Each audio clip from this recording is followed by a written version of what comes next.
Assalamualaikum warahmatullahi wabarakatuh.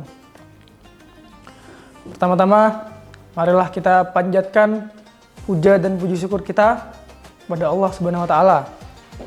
Yang mana karena Allah lah kita bisa mendapatkan nikmat yang tidak ada batasnya. Yang kedua, sholawat serta salam tetap tercurah limpahkan kepada junjungan kita Nabi besar Muhammad SAW. Yang mana karena beliaulah kita bisa berpindah dari zaman kebodohan menuju zaman kecerdasan, dari zaman kegelapan menuju ke zaman yang terang benderang seperti yang kita rasakan saat ini. Jamaah Tafakur Ramadan yang saya hormati, pada kesempatan kali ini saya akan membahas tentang keutamaan sholat. Karena saya rasa banyak sekali dari kalangan kita yang sudah mudah meninggalkan sholat atau bahkan tidak sholat sama sekali. Teman-teman, tahukah kalian filosofi mengapa sholat itu ditaruh di urutan kedua di dalam rukun Islam? Jadi, sholat itu diibaratkan adalah ibadah yang paling tinggi di antara rukun-rukun Islam yang lainnya. Sholat adalah tiang agama, as-sholatu imaduddin. Maknanya adalah sholat itu adalah pondasi keimanan seseorang. Jadi semakin kuat sholat seseorang, maka juga semakin kuatlah pondasi imannya. Karena jika diibaratkan seperti ini, jika kalian ini ingin membuat sebuah bangunan, kalian membuatnya dengan bacaan syahadat. Asyhadu alla ilaha illallah wa asyhadu anna Muhammadar Rasulullah. Nah, agar bangunan ini bisa berdiri kokoh, maka dibutuhkanlah pondasi, dibutuhkanlah tiang yang menyongsong bangunan ini agar terus berdiri. Nah, bangunan ini kita ibaratkan sebagai iman. Sahabat-sahabat Tafakur Ramadan yang saya hormati dan saya banggakan, jika ada sebuah bangunan tanpa adanya dinding, apakah bangunan tersebut tetap bisa berdiri? Tetap bisa. Dan jika tidak memiliki atap, apakah bangunan tersebut masih bisa berdiri? Jawabannya masih bisa. Tapi jika bangunan tersebut sudah tidak memiliki pondasi, tidak memiliki tiang, maka bangunan tersebut tidak akan bertahan lama atau akan cepat roboh. Nah, seperti itulah bagaimana sholat menyongsong kekuatan iman kita. Jadi, jika kalian ingin iman kalian kuat, ingin kepercayaan kuat, maka harus semakin rajinlah sholat kalian. Intinya semakin kuat sholat kalian, maka iman kalian akan semakin kuat. Semakin iman kalian kuat, maka hidup kalian akan semakin tenang. Sahabat-sahabat Tafakur Ramadan yang saya hormati, pasti kalian pernah menemukan seseorang yang dia itu mengaku dirinya Islam, dia percaya dia Islam, dan dia tahu jika dia melakukan sebuah maksiat, dia akan mendapatkan dosa dan masuk neraka. Tapi yang dia lakukan adalah menyepelekan perintah Allah, seperti melakukan maksiat, dosa-dosa dilakukan tanpa adanya rasa bersalah. Nah, ini semua karena lemahnya iman, karena mereka menyepelekan sholat, karena mereka jarang sholat, jadi iman mereka lemah, dan mereka tidak akan merasa bersalah jika melakukan dosa. Nah, inilah salah satu dampak jika lemahnya iman karena lemahnya sholat.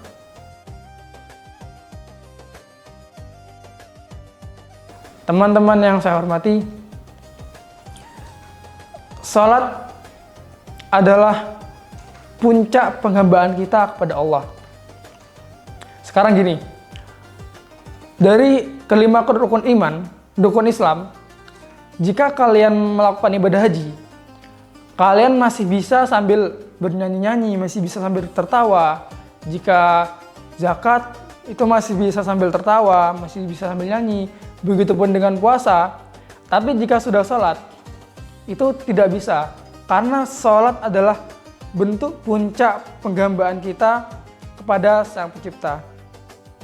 Jadi pada saat kita sholat, itu kita berkomunikasi secara langsung pada Allah tanpa tidak ada perantara sekalipun. Kalau kita sholat, bagian yang paling terhormat dari tubuh kita, kepala, itu kita sejajarkan sama dengan kaki.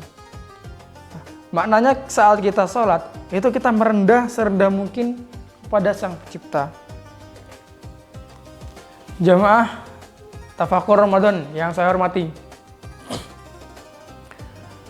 ada ungkapan yang mengatakan, jika kalian ingin dimudahkan urusan dunia, maka kalian harus rajin sholat. Jika Allah ingin memperbaiki hidupmu, maka kamu harus memperbaiki sholatmu dulu. Jika sholatmu sudah lancar, sudah baik, maka kemudahan hidup itu akan jalan secara mulus. Jadi kalau kalian sholat itu sudah rajin, sudah setiap hari sholat, apalagi ditambah sholat sunnah, maka kehidupan kalian itu kayak tidak ada hambatan sama sekali. Lalu sholat juga itu menurunkan hidayah. Maksudnya hidayah itu seperti hidayah itu kayak petunjuk jalan kita. Petunjuk jalan kita menelusuri dunia. Jadi teman-teman sekalian, kalau kita sholat, itu ibarat, itu otomatis kita akan menjadi semakin dekat kepada Allah. Nah, semakin kita dekat kepada Allah, semakin Allah sayang kepada kita. Nah, semakin Allah sayang kepada kita, maka Allah akan semakin memudahkan hidup kita. Jadi, jika kalian ingin dimudahkan hidup, maka kalian harus memperbaiki sholat. Nah, sholat juga adalah cara kita semua tobat dengan mudah. Jadi kalau kalian sudah terlanjur banyak dosa, sudah sangat sulit nih untuk kembali ke jalan Allah, maka langkah yang harus kalian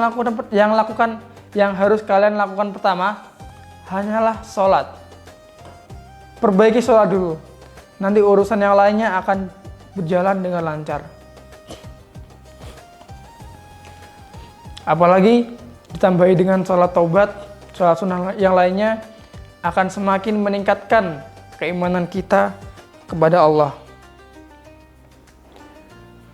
Jamaah Tafakur Ramadan yang saya hormati,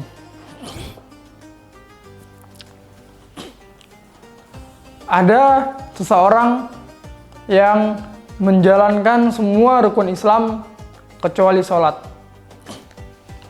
Nah, seperti itu gimana? Jadi gini, suatu saat ketika kita mati nanti, ketika sudah hari penghakiman, hari kiamat, amal ibadah yang pertama kali ditanyakan oleh Allah, yang pertama kali ditimbang, itu adalah sholat. Jadi sebagian amal yang dinilai itu hanyalah sholat. Jadi percuma jika kalian melakukan semua rukun Islam seperti puasa, zakat, haji, semua dilakukan kecuali sholat, itu akan mengurangi nilai kalian. Jadi ada ungkapan yang mengatakan as-sholatu miftahul jannah. Sholat itu adalah kunci surga. Jadi kalian melakukan semua ibadah rukun, semua rukun Islam, tapi sholat, nanti sama Allah ditanyakan, kamu melakukan ibadah ini, semua kamu lakukan, amal sampai banyak, pahalamu sampai 1 miliar misalkan. Tapi ditanyakan lagi, sholatmu mana?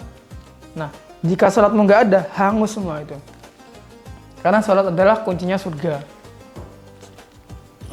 Oke. Teman-teman Tafakur Ramadan, mungkin itu saja yang bisa saya sampaikan. Mohon maaf jika ada salah kata atau perkataan saya yang belibet. Mohon maaf sebesar-besarnya. Sekian dari saya. Assalamualaikum warahmatullahi wabarakatuh.